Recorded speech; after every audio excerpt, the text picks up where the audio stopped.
નમસ્કાર, હું છું કેતલ અને આપ જોઈ રહ્યા છો CB24. રાજ્યભરમાં કેટલાય ગેમિંગ ઝોન અને મનોરંજન કેન્દ્રો ધમધમી રહ્યા છે. તેમ છતાં સરકાર, કોર્પોરેશનો કે સંબંધિત સત્તાવાળાઓને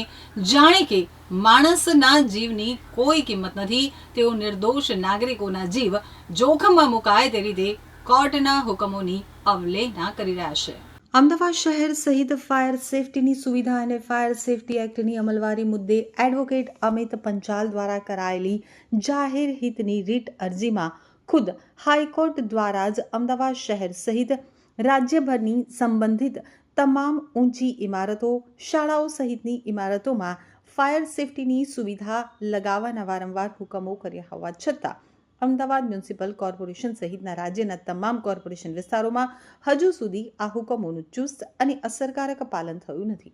અમદાવાદ શહેર સહિત રાજ્યભરમાં Gujarat fire prevention and life measures act 2003 અને તેના નિયમોની કોઈ અમલવારી જ થઈ રહી નથી.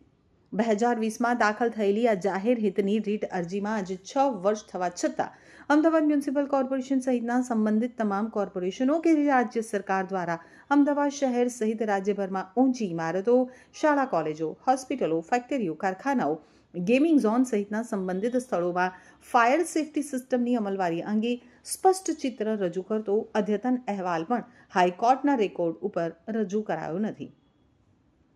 કેટલી ઇમારતો, હોસ્પિટલો, શાળા કોલેજોમાં ફાયર સેફટીની અમલવારી થઈ છે, કેટલામાં બાકી છે અને કેટલામાં હજુ પ્રક્રિયા પ્રગતિમાં છે તે સહિતની વિગતો અંગે સરકાર કે તમામ કોર્પોરેશન સત્તાવાળાઓ દ્વારા કોઈ પણ જાતનો ફોડ પાડવામાં આવી રહ્યો પણ નથી. અમદાવાદ શહેર સહિત રાજ્યભરમાં કેટલાય ગેમિંગ ઝોન અને મનોરંજન કેન્દ્રો ધમધમી રહ્યા છે, છતાં સરકાર, કોર્પોરેશનો કે સંબંધિત સત્તાવાળાઓને જાણે માણસના જીવની કોઈ જ કિંમત નથી, તેઓ નિર્દોષ નાગરિકોના જીવને જોખમમાં મુકાય તે રીતે અદાલતના હુકમોની અવગણના અને અવહેલના કરી રહ્યા છે.